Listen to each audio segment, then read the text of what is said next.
Hey guys, this is Anna with Shadowwick. This video is for the goddess candle for February, which is the goddess Bastet.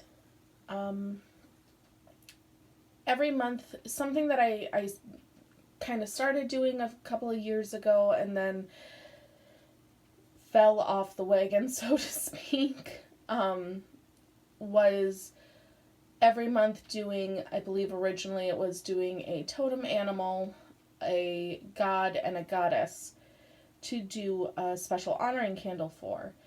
And it ended up, I think I only did it for like 1 month, and then the next month came and it felt forced. So I didn't continue that practice, but slowly but surely I've been kind of feeling that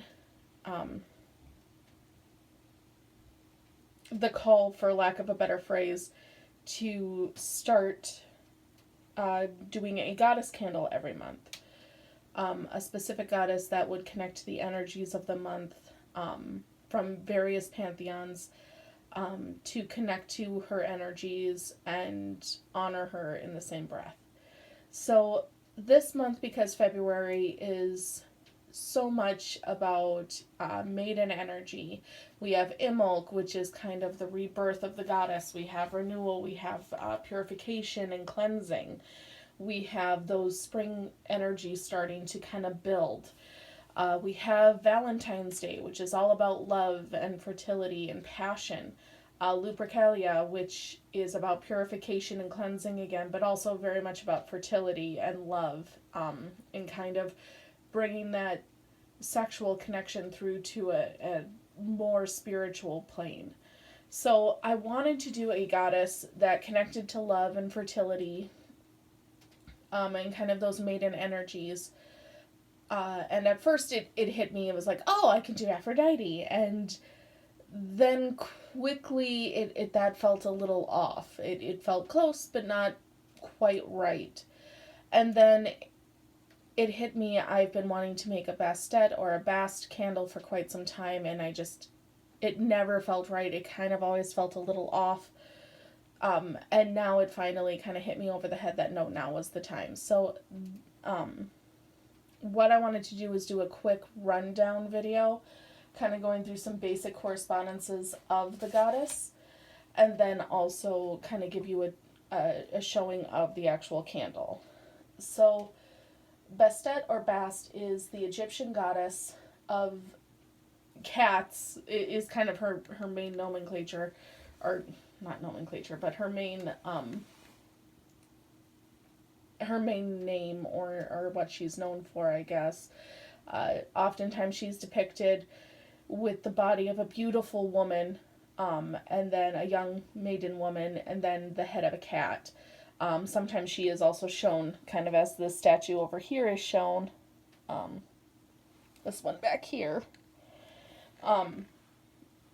As just a full-on cat, but with jewelry and I believe the scarab and the ankh are usually shown on the cat statues to honor Bast.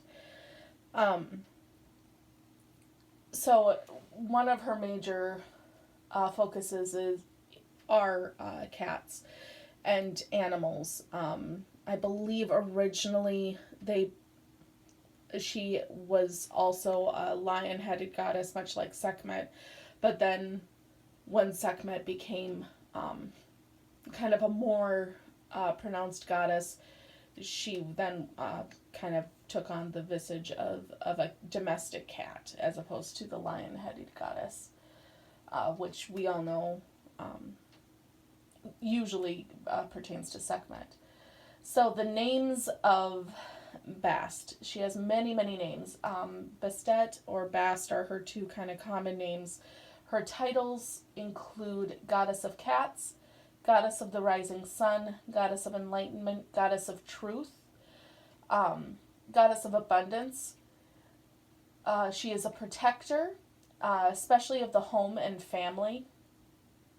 She is a goddess of creation, goddess of sex, fertility, childbirth, the arts, and positive energy.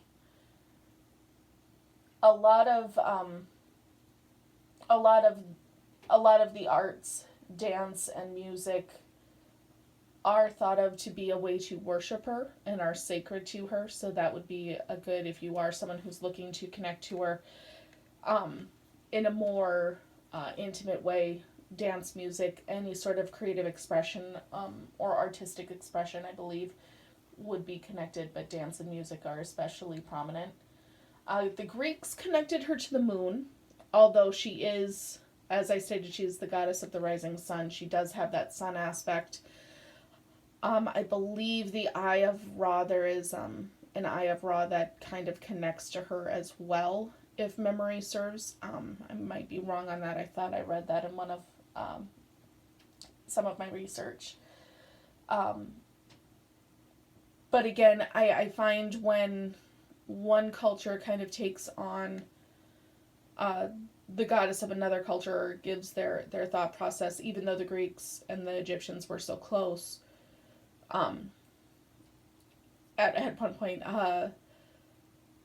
sometimes we'll see gods and goddesses kind of take on other affectations and different connections. You have like Hecate, who's the triple goddess, but she was kind of this goddess of the threshold. She had the crossroads, which was what made her the triple goddess. And then as cultures kind of took her on and kind of saw her, suddenly she did become the triple goddess of the moon, and she took on those affectations as well. At least I believe that's true in the Hellenic practice. I don't want to speak for all practices.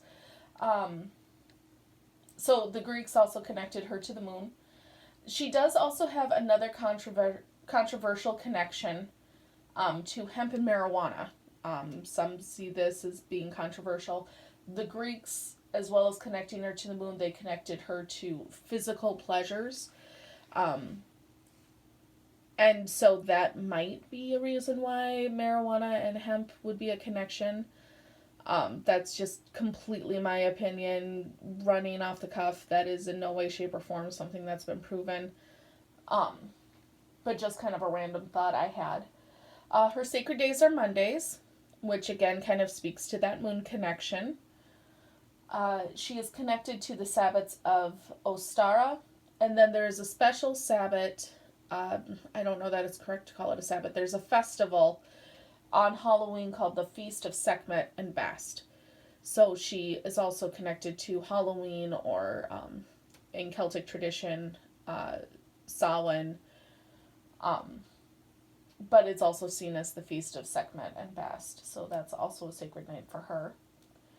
Her traditional correspondences are for colors: black, gold, red, turquoise, and silver. Some stones that might be connected to her are cat's eye, tiger's eye, carnelian, sunstone, pyrite, moonstone, and garnet. Some herbs that would be connected to her, as well as resins, are mint, especially catnip, lavender, sandalwood, myrrh, jasmine, hemp, vervain, cinnamon, cypress, barley, frankincense, and musk. Yeah.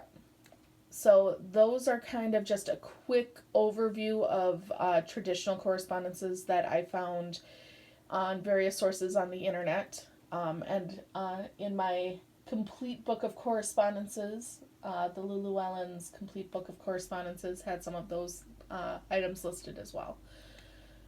So for me, when I connected to Bastet to create this candle, it was really about not only the fertility, and it was a lot of kind of seductiveness, a bit of that allure and mysteriousness that I connected to, but in the same breath having those protector energies.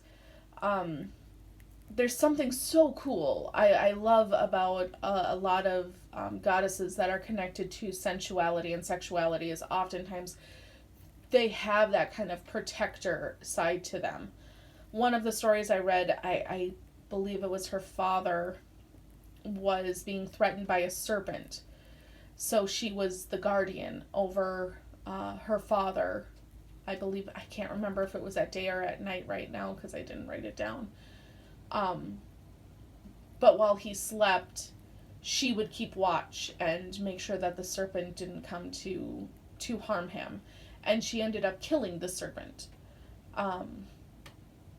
And I didn't look further into that, so I don't know if that was just someone's story that they made up or if that was an actual a true story from Egyptian mythos.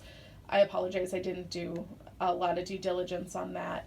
But I thought that story was really kind of cool to think that aside from fertility and pleasure and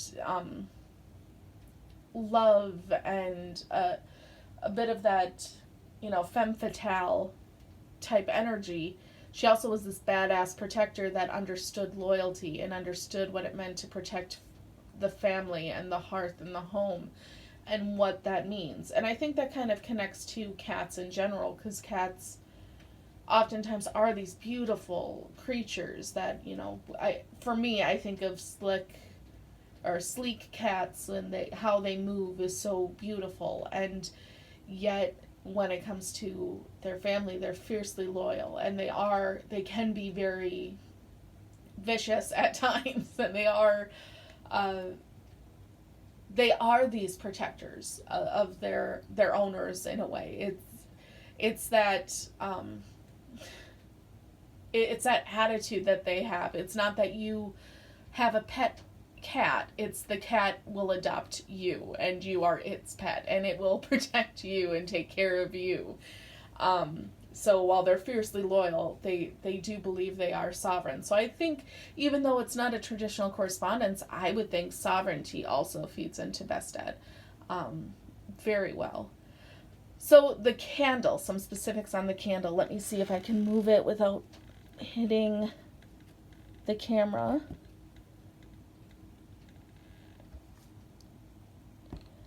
Sorry, the light in here is not all that great.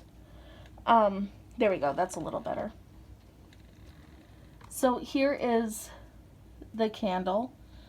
It has, it is a black base, being one of her connections, and then the engraving, I used gold acrylic paint to highlight the engraving, and then the drips are a dark burgundy red almost, and then a turquoise blue over the top.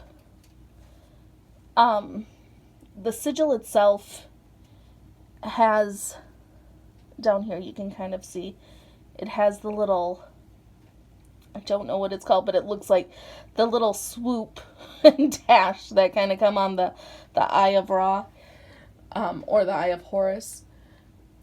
So since she is connected to the sun, I liked that imagery being connected to the staff of the sigil.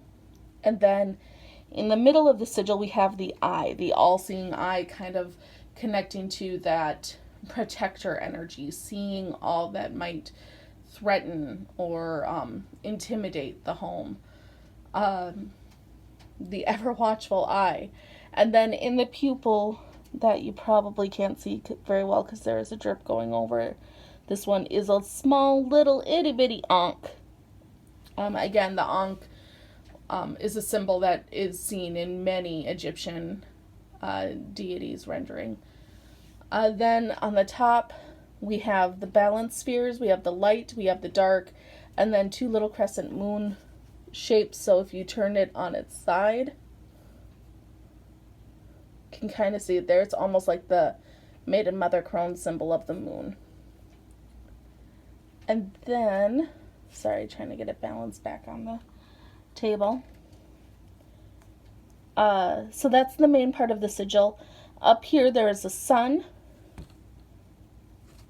Down here you see the crescent.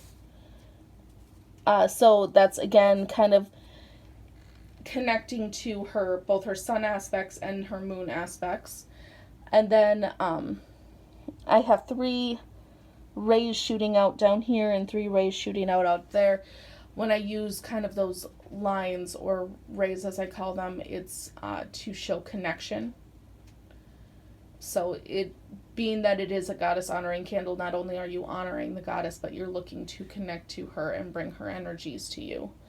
Then down at the very, very bottom, you can kind of see we have her name in hieroglyphics. The name in hieroglyphics is Bastet. And then the herbal blend, which the herbal blends are always only in the top ring. It's not a thing where it's filtered throughout the candle, because herbs do catch fire. Even in the herbal rings, they will sometimes catch. I used to have candles where when I would pour them, I would sprinkle herbs throughout the pillar, and it was very dangerous. So I stopped doing that and just put the herbs in the top of the ring. The herbs in there are frankincense resin, jasmine, and catnip. The candle pillar itself is made with sandalwood oil, and it is consecrated with cypress oil. So this candle will be on Etsy. I'm going to put it up on Etsy as soon as I'm done with this video. And it will be available through the month of February. Once February is over, it will no longer be available. And it will be available for $35. So far, we still are doing free shipping through the end of February at least. Kind of seeing how that continues to grow. I will have pictures of this candle on Instagram and Facebook, so please check out our Instagram and Facebook, Shadowwood Creations. We'll have much better pictures. I'm sorry, I should have added a bit more lighting in here before I did this video. Future videos like this, I will make sure to add extra lighting. So thank you guys for watching. Sorry this was a bit of a ramble. I hope you have a wonderful day. Bye guys.